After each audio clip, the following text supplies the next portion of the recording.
December 22ರಂದು ಸುವರ್ಣಸೌಧದ ಬಳಿ ವಿರಾಟ ಪಂಚಶಕ್ತಿ ಸಮಾವೇಶ ಮಾಡುವ ಮೂಲಕ ಸುವರ್ಣಸೌಧಕ್ಕೆ ಮುತ್ತಿಗೆ ಹಾಕಲಾಗುತ್ತದೆ ಎಂದು ಕೂಡಲ ಸಂಗಮ ಪಂಚಮಸಾಲಿ ಪೀಠದ ಜಗದ್ಗುರು ಬಸವಜಯ ಮೃತ್ಯುಂಜಯ ಸ್ವಾಮೀಜಿ ಸರ್ಕಾರಕ್ಕೆ ಎಚ್ಚರಿಕೆ ನೀಡಿದ್ದಾರೆ. ಪಂಚಮಸಾಲಿ ಸಮಾಜಕ್ಕೆ 2A ಮೀಸಲಾತಿ ಘೋಷಿಸಲು ಸರ್ಕಾರಕ್ಕೆ ಡಿಸೆಂಬರ್ 19ರವರೆಗೂ ಗಡುವು ನೀಡಲಾಗಿದೆ. ಮೀಸಲಾತಿ ಕೊಟ್ಟರೆ ವಿಜಯೋತ್ಸವ ಮಾಡುತ್ತೇವೆ, ಇಲ್ಲವಾದರೆ ಡಿಸೆಂಬರ್ 22ರಂದು ಸುವರ್ಣ ವಿಧಾನಸೌಧ ಮುತ್ತಿಗೆ ಹಾಕುತ್ತೇವೆ ಎಂದಿದ್ದಾರೆ.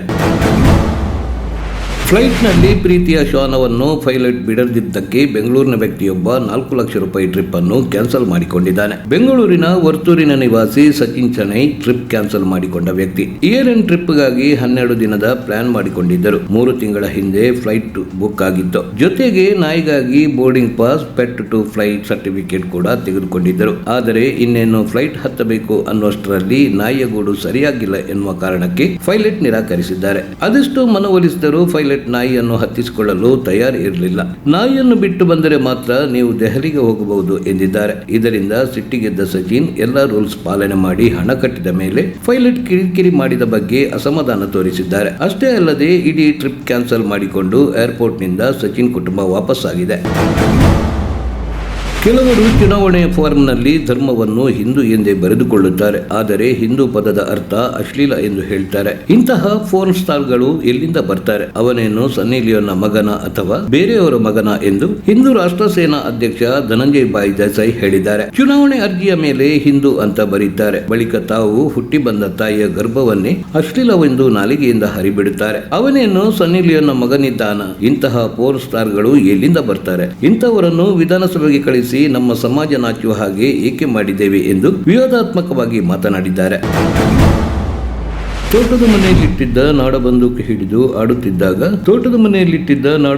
ಹಿಡಿದು ಆಡುತ್ತಿದ್ದಾಗ ಆಕಸ್ಮಿಕವಾಗಿ ಗುಂಡು ಹಾರಿ ಬಾಲಕ ಮೃತಪಟ್ಟಿರುವ ಘಟನೆ ಕನಕಪುರ ತಾಲೂಕಿನ ಕೋಡಿಹಳ್ಳಿ ಠಾಣಾ ವ್ಯಾಪ್ತಿಯ ಕಾಡು ಶಿವನಹಳ್ಳಿಯಲ್ಲಿ ನಡೆದಿದೆ. ಇಬ್ಬರು ಸಹೋದರರು ಆಟವಾಡುತ್ತಿದ್ದಾಗ 16 ವರ್ಷದ ಸಾದಿಕ್ ಎಂಬವನು ಬಂದೂಕಿನ ಟ್ರಿಗರ್ ಒತ್ತಿದ ಪರಿಣಾಮ ಗುಂಡು ತಗಲಿ 7 ವರ್ಷ ಪ್ರಾಯದ ಶಮ ಎಂಬ ಬಾಲಕ ಸ್ಥಳದಲ್ಲೇ ಮೃತಪಟ್ಟಿದ್ದಾನೆ. ಮೃತನ ತಂದೆ ತಾಯಿ ತೋಟದ ಕೆಲಸದಲ್ಲಿ ನಿರತರಾಗಿದ್ದಾಗ ಮಕ್ಕಳಾದ ಸಾದಿಕ್ ಮತ್ತು ಶಮ ಆಟವಾಡುತ್ತಿದ್ದಾಗ ಸಾದಿಕ್ ಬಂದೂಕಿನ ಟ್ರಿಗರ್ ಒತ್ತಿದ್ದಾನೆ. ಈ ವೇಳೆ ಗುಂಡು ಶಮಗೆ ತಗುಲಿ ಸ್ಥಳದಲ್ಲಿಯೇ ಮೃತಪಟ್ಟಿದ್ದಾನೆ. ವಿಷಯ ತಿಳಿದ ಕೋಡಿಹಳ್ಳಿ ಪೊಲೀಸರು ಸ್ಥಳಕ್ಕೆ ಧಾವಿಸಿ ಸುರಕ್ಷತಾ ಕ್ರಮ ಪಾಲಿಸದೆ ಮನೆಯಲ್ಲಿ ಬಂದೂಕು ಇಟ್ಟಿದ್ದ ಮಾಲೀಕ ಮಲ್ಲೇಶ್ ಮೇಲೆ ನಿರ್ಲಕ್ಷ್ಯ ಆರೋಪ ಹಾಗೂ ಗುಂಡು ಹಾರಿಸಿದ ಸಾದಿಕ್ ಮೇಲೆ ಪ್ರಕರಣ ದಾಖಲಿಸಿದ್ದಾರೆ. ಸೆಕ್ಯೂರಿಟಿ ಗಾರ್ಡ್ ಹತ್ಯೆ ಮಾಡಿ ಮನೆಯೊಂದರಲ್ಲಿ ದರೋಡೆ ಮಾಡಿರುವ ಘಟನೆ ಬೆಂಗಳೂರಿನಲ್ಲಿ ನಡೆದಿದೆ. ಅಸ್ಸಾಂ ಮೂಲದ 45 ವರ್ಷ ಪ್ರಾಯದ ಕರಿಯಪ್ಪ ಸೆಕ್ಯೂರಿಟಿ ಗಾರ್ಡ್ ಕೊಲೆಯಾದ ದುರ್ದೈವಿ. ಮತ್ತೊಬ್ಬ ಸೆಕ್ಯೂರಿಟಿ ಬಹದ್ದೂರ್ನಿಂದ ಕೊಲೆಯಾಗಿರುವ ಶಂಕೆ ವ್ಯಕ್ತವಾಗಿದೆ. ಸದ್ಯ ಬಹದ್ದೂರ್ ನಾಪತ್ತೆಯಾಗಿದ್ದಾನೆ. ಕಾಂಟ್ರಾಕ್ಟರ್ ರಾಜಶೇಖರ್ ರೆಡ್ಡಿ ಎಂಬವರಿಗೆ ಸೇರಿದ ಮನೆಯಲ್ಲಿ ದರೋಡೆಯಾಗಿದೆ. ಮನೆ ಮಾಲೀಕರು ನಿನ್ನೆ ಕುಟುಂಬ ಸಂಬಂಧಿಕರ ಮದುವೆಗೆ ಹೋಗಿದ್ದರು. ಈ ವೇಳೆ ಮನೆಯಲ್ಲಿ ಸೆಕ್ಯೂರಿಟಿ ಗಾರ್ಡ್ ಮಾತ್ರ ಇದ್ದ. ಈ ವೇಳೆ ಸೆಕ್ಯೂರಿಟಿ ಗಾರ್ಡ್ ನ ಕೊಲೆ ಮಾಡಿ ದುಷ್ಕರ್ಮಿಗಳು ಮನೆಯಲ್ಲಿ ದರೋಡೆ ಮಾಡಿದ್ದಾರೆ. ಬೆಳಿಗ್ಗೆ ಇತರೆ ಕೆಲಸಗಾರರು ಬಂದಾಗ ಪ್ರಕರಣ ಬೆಳಕಿಗೆ ಬಂದಿದೆ. ಪಕ್ಕದ ಮನೆಯವರ ಕೋಳಿ ಕೂಗುವುದರಿಂದ ರಾತ್ರಿ ಹೊತ್ತು ನಾವು ಸರಿಯಾಗಿ ನಿದ್ದೆ ಮಾಡಲು ಆಗುತ್ತಿಲ್ಲ, ತುಂಬಾ ತೊಂದರೆ ಆಗುತ್ತಿದೆ ಎಂದು ಬೆಂಗಳೂರು ಪೊಲೀಸರಿಗೆ ವ್ಯಕ್ತಿಯೊಬ್ಬ ದೂರು ನೀಡಿದ್ದಾನೆ. ನೆರೆಮನೆಯವರನ್ನು ದೂರಿ ನೆಮೋ ಹೆಸರಿನ ವ್ಯಕ್ತಿ ಟ್ವಿಟರ್ ಖಾತೆ ಪೋಸ್ಟ್ ಹಾಕಿದ್ದಾನೆ. ಜೆಪಿ ನಗರ 8ನೇ ಹಂತದಲ್ಲಿನ ಮನೆಯೊಂದರಲ್ಲಿ ಕೋಳಿ ಮತ್ತು ಬಾತುಕೋಳಿ ಸಾಕಣೆ ಮಾಡ್ತಾರೆ. ಬೆಳಿಗ್ಗೆ 3 ಗಂಟೆಗೆ ಕೋಳಿಗಳು ಒಟ್ಟಾಗಿ ಕೂಗುತ್ತವೆ. ಇದರಿಂದ ನಮ್ಮ 2 ವರ್ಷದ ಮಗ ನಿದ್ರೆಯಿಂದ ಎದ್ದು ಬಿಡುತ್ತಾನೆ. ಅಕ್ಕಪಕ್ಕದವರಿಗೂ ನಿದ್ರೆ ಸಮಸ್ಯೆ ಎದುರಾಗಿದೆ. ಸೂಕ್ತ ಕ್ರಮ ಕೈಗೊಳ್ಳುವಂತೆ ಬೆಂಗಳೂರು ಪೊಲೀಸರಿಗೆ ದೂರು ಕೊಟ್ಟಿದ್ದಾರೆ. ದೂರು ನೀಡಿ ಟ್ವೀಟ್ ಮಾಡಿರುವ ಆ ವ್ಯಕ್ತಿ ಟ್ವಿಟರ್ನಲ್ಲಿ ಪೊಲೀಸ್ ಕಮಿಷನರ್ ಡಿಸಿಪಿಗೆ ಟ್ಯಾಗ್ ಮಾಡಿ ದೂರಿದ್ದಾನೆ. ವ್ಯಕ್ತಿಯೊಬ್ಬ ತನ್ನ ಚಿಕ್ಕಮ್ಮನನ್ನು ಕೊಂದು ಆಕೆಯ ದೇಹವನ್ನು 10 ತುಂಡುಗಳಾಗಿ ಕತ್ತರಿಸಿ ರಾಜಸ್ಥಾನದ ಜೈಪುರದಲ್ಲಿ ಎಸೆದ ಘಟನೆ ನಡೆದಿದೆ. 37 ವರ್ಷದ ಅನುಜ್ ಶರ್ಮಾ ಬಂಧಿತ ಆರೋಪಿ ಹಾಗೂ 64 ವರ್ಷದ ಸರೋಜಾ ಮೃತ ಮಹಿಳೆ. ಡಿಸೆಂಬರ್ 11ರಂದು ಅನುಜ್ನ ತಂದೆ ಸಹೋದರಿ ಇಂದೋರಿಗೆ ಹೊರಟಿದ್ದರು. ಈ ವೇಳೆ ಅನುಜ್ ತಾನು ಬರುವುದಾಗಿ ತಿಳಿಸಿದ್ದ.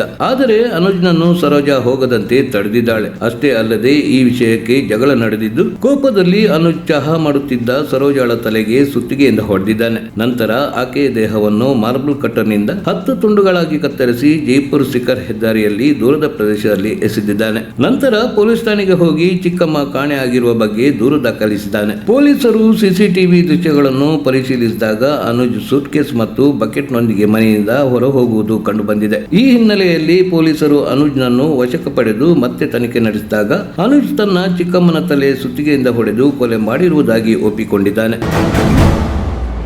ಪ್ರತ್ಯೇಕ ಪ್ರಕರಣಗಳಲ್ಲಿ ಇಬ್ಬರು ಡ್ರಗ್ ಪೆಡ್ಲರ್ಗಳನ್ನು ಬೆಂಗಳೂರು ಕೇಂದ್ರ ಅಪರಾಧ ವಿಭಾಗ ಅಧಿಕಾರಿಗಳು ಶನಿವಾರ ಬಂಧಿಸಿದ್ದಾರೆ. ಬಿಹಾರ ಮೂಲದ ಅಭಿಜಿತ್ ಹಾಗೂ ಕೇರಳ ಮೂಲದ ಶಿಬು ಟಿ ಚಿಕೋ ಬಂಧಿತ ಆರೋಪಿಗಳಾಗಿದ್ದಾರೆ. ಅಭಿಜಿತ್ ನಗರದಲ್ಲಿ ಸ್ವಿಗ್ಗಿ ಹಾಗೂ ಝೊಮ್ಯಾಟೊ ಫುಡ್ ಡೆಲಿವರಿ ಹುಡುಗರ ಸೋಗಿನಲ್ಲಿ ಗ್ರಾಹಕರಿಗೆ ಡ್ರಗ್ಸ್ ಪೂರೈಸುತ್ತಿದ್ದ ಎಂದು ತಿಳಿದು ಬಂದಿದೆ. ಮತ್ತೊಬ್ಬ ಪೆಡ್ಲರ್ ಶಿಬು ಟಿ ಜಾಕೋ ಎಂಬಾತನಿಂದ 5 ಲಕ್ಷ ರೂಪಾಯಿ ಮೌಲ್ಯದ ಎಂಡಿಎಂಎ ಹರಳುಗಳು, ಎಲ್ಎಸ್ಡಿ ಸ್ಟ್ರಿಪ್ಗಳು ಮತ್ತು ಮೊಬೈಲ್ ಫೋನ್ ವಶಪಡಿಸಿಕೊಳ್ಳಲಾಗಿದೆ. ಈತ ನೈಜೀರಿಯಾದ ಪೆಡ್ಲರ್ ಬಳಿ ಕೆಲಸ ಮಾಡುತ್ತಿದ್ದ ಎಂದು ತಿಳಿದು ಬಂದಿದೆ.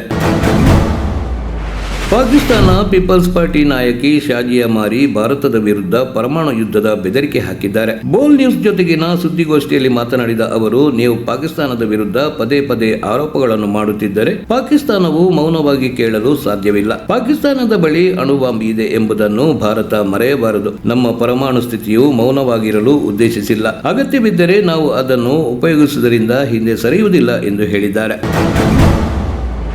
ಜಾರ್ಖಂಡ್ನ ಸಾಹಿಬ್ಗಂಜ್ ಪ್ರದೇಶದಲ್ಲಿ ವ್ಯಕ್ತಿಯೊಬ್ಬ ತನ್ನ ಪತ್ನಿಯನ್ನು ಹತ್ಯೆ ಮಾಡಿ ದೇಹವನ್ನು 12 ಭಾಗಗಳಾಗಿ ಕತ್ತರಿಸಿದ್ದಾನೆ. 27 ವರ್ಷದ ಬುಡಕಟ್ಟು ಮಹಿಳೆಯನ್ನು ಹತ್ಯೆ ಮಾಡಿದ ಆರೋಪದ ಹಿನ್ನೆಲೆಯಲ್ಲಿ ಪತಿ ದಿಲ್ದಾರ್ ಅನ್ಸಾರಿ ಎಂಬಾತನನ್ನು ಪೊಲೀಸರು ಬಂಧಿಸಿದ್ದಾರೆ. ಪೊಲೀಸರ ಪ್ರಕಾರ ಸಂತ್ರಸ್ತೆ ಆರೋಪಿಯ 2ನೇ ಪತ್ನಿಯಾಗಿದ್ದು, ದೇಹದ ಕೆಲವು ಭಾಗಗಳು ಇನ್ನೂ ಕಾಣೆಯಾಗಿವೆ. ನಾಪತ್ತೆಯಾಗಿರುವ ದೇಹದ ಭಾಗಗಳ ಪತ್ತೆಗೆ ಶೋಧ ನಡೆಸಲಾಗುತ್ತಿದೆ ಎಂದು ಪೊಲೀಸರು ತಿಳಿಸಿದ್ದಾರೆ.